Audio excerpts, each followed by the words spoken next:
If you're armed and at the Glemont Metro, please shoot me. Make it a headshot. Shoot me in the temple, aiming slightly downwards. I need the bullet to travel the shortest possible distance through my brain before it hits my hippocampus. If I'm lucky, the sensation of the gunshots ripping through my skull will only last a few decades. As awful as this sounds, you'll be doing me an enormous favor. Death by a headshot, as soon as possible, is vastly better than the alternative. My ordeal started over 10,000 years ago. At 10:15 this morning, I earn extra money by participating in drug trials. I'm a so-called healthy subject who takes experimental drugs to help assess side effects. Once it was a kidney drug, a few times it's been something for blood pressure or cholesterol. This morning they told me the drug I took was a psychoactive substance intended to accelerate brain function. None of the drugs I had tested so far have ever done anything for me, in the recreational sense. In other words, none of the drugs I've tested have given me a killer buzz, or mellowed me out, or anything. Maybe I've always ended up the placebo group, but nothing I've tested had affected me at all. Today's drug was different. This shit worked. They gave me a pill at 10:15 and told me to hang out in the waiting room until they called me back for some tests. Only about 30 minutes, the research assistant told me. I flopped onto the waiting room couch and read a few articles from a copy of Psychology Today that was sitting on the coffee table. They hadn't called me back when I finished the Psychology Today, so I picked up a US news and read it cover to cover. Then I read an old Scientific American. What was taking them so damn long? I sluggishly turned my head to look at the wall clock. It was only 10:23 a.m. I had read all 3 magazines in 8 minutes. I remember thinking this was going to be a long day. I was right. The waiting room had a little bookshelf with some used hardcovers on it. When I stood up to walk to the bookshelf, it felt like my legs barely worked. It's not that they were weak, they were just slow. It took a full minute just to stand up off the couch, and another minute to take 2 steps to the bookcase. I scanned the old books on the shelf and picked out a copy of Moby Dick. My arms had the same problems as my legs. Just reaching 1 foot in front of me to grab the book took a long time. I actually got bored just waiting for my hand to reach the spine of the book. I slogged back to the couch and collapsed onto it in a slow-motion fall that reminded me of the low-gravity hops of astronauts on the moon. I opened Moby Dick, slowly, and began reading. I started with Call Me Ishmael and got as far as Ahab throwing his pipe into the sea, which was all the way to friggin' chapter 30, before they called me back. "How are you feeling?" the research assistant asked me. "I feel slow," I said. "Actually, it's the other way around. Everything seems slow because you're so fast. But my legs, my arms, they are moving in slow motion. Your body seems like it's moving slowly because your brain is fast. Your brain is running 10 or 20 times faster than normal.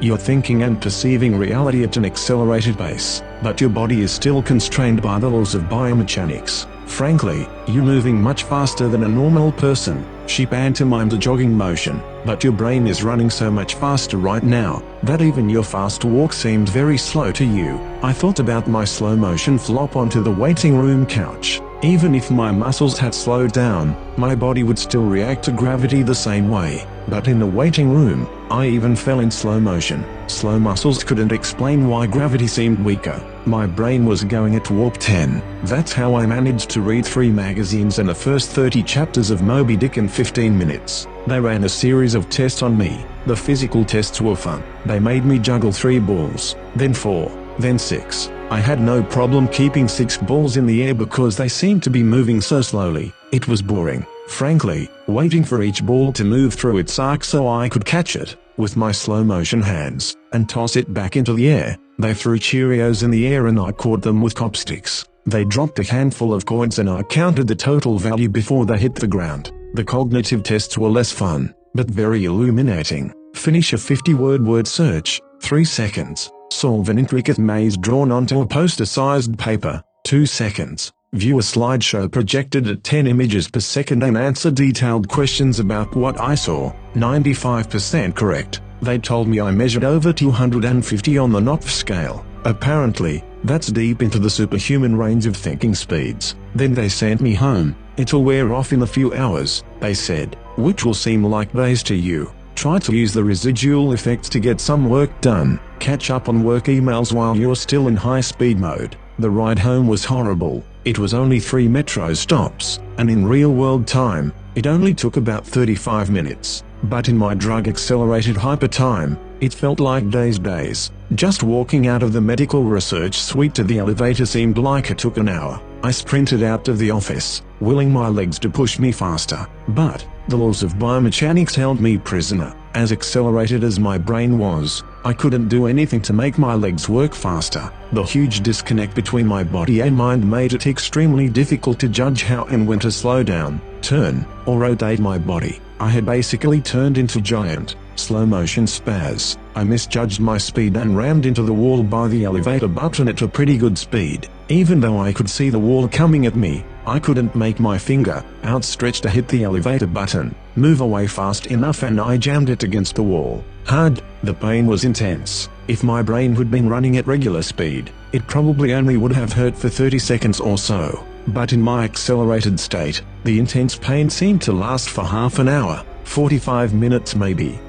I sprinted to the metro station. I have to admit, this part was almost fun. Even though my body moved at what seemed to me super slow speed, I could still carefully choose how and where to place my feet, swing my arms, and turn my torso. It only took a block or two to getting used to having a brain that ran 24 times faster than my body. Then I basically sprint danced the rest of the way, twisting and juking between people on the sidewalk and dodging moving cars with inches, aka minutes, of clearance. I spent an hour, in my time frame, descending into the subway and running to the platform. Endless tedium waiting the 6 minutes for the red line train to arrive. Although there was more to look at on the metro platform than inside the elevator, it was still intensely boring. I should have stolen that copy of Moby Dick.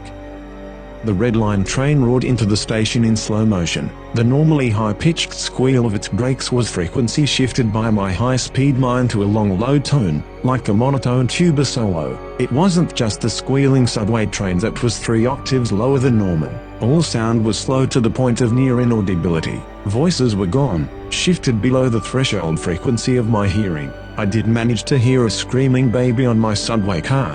Her shrieks slowed to sound like whale songs. Sharp sounds like a car horns and trucks bouncing over potholes were low, muttered roars like distant thunder. Back at the research offices, I could still hear and communicate with the research staff, but now verbal communication with anyone would be impossible. The effects of the drug were still intensifying. I spent what seemed like days on that fucking red line train. Days, listening to the whale song of the screaming baby and the tuba solo of the brakes. Where ordinary voices were frequency shifted out of my audio range, smells didn't seem to be affected. I never became nose blind to the body odor, the stench of the train's brakes, and melange of farts and other smells wafting through the metro car. I finally got back to my apartment. Sprinting through my open door and into the front hall at full speed was like a slow, relaxing drift down a lazy river. I was relieved to be home. At least I had stuff I could do there. I picked up the book I was reading, 100 Years of Solitude, and finished it. Despite turning the pages so quickly that I tore many of them, it seemed like most of the time I spent finishing the book was spent on page turning and not actually reading. 3 minutes had passed since I got home. I tried surfing the internet. My god, it takes a long time for computers to boot these days, but it was too frustratingly slow. Hours, seemingly, to load each new page, and a fraction of a second to read it. 100 articles in my newsfeed to read and just 3 more minutes done. I dipped into my pile of yet-to-be-read books and finished 2 more. 4 more minutes had passed. I decided to try to sleep off the remaining effects of the drug. Unfortunately, whatever part of my mind is responsible for perception, the part that's been accelerated to hyperspeeds by the drug, isn't the same as the part that governs sleep. Despite being awake for what I perceived as days, my physical brain still thought it was 1:25 p.m. It was not ready for sleep. Nevertheless, I tried to sleep. I walked to my bedroom, a slow 45-minute drift through my apartment, and flung myself into bed, lazily falling like a feather onto the mattress. I closed my eyes and lay there for hours and hours, 10 minutes of reality time, before giving up.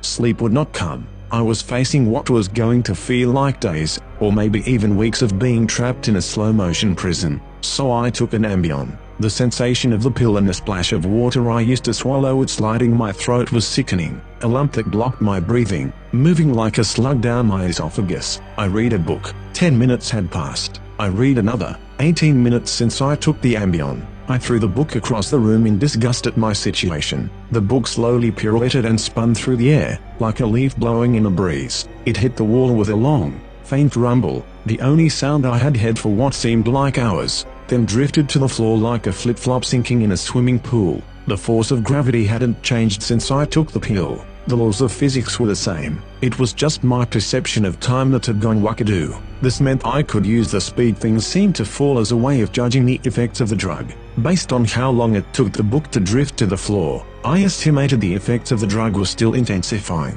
I read a magazine. I turned on the television. I clearly saw each frame of video like I was watching a slideshow. Frustrated, I turned the television off. I read some more. The first 2 books of Churchill's A History of the English-Speaking Peoples. Not exactly a light read. Frankly, I hated it, but given the hours of tedium it would take to go get another book off my bookshelf, just sitting on the couch and reading Churchill was better, or at least less worse. It had now been 35 minutes since I took the Ambien. I lay down on the couch and closed my eyes. Time passed. I inhaled. An hours-long process. Time passed. I exhaled for more hours. Sleep would not come. I needed a new plan. I decided to go back to the offices where they gave me the drug.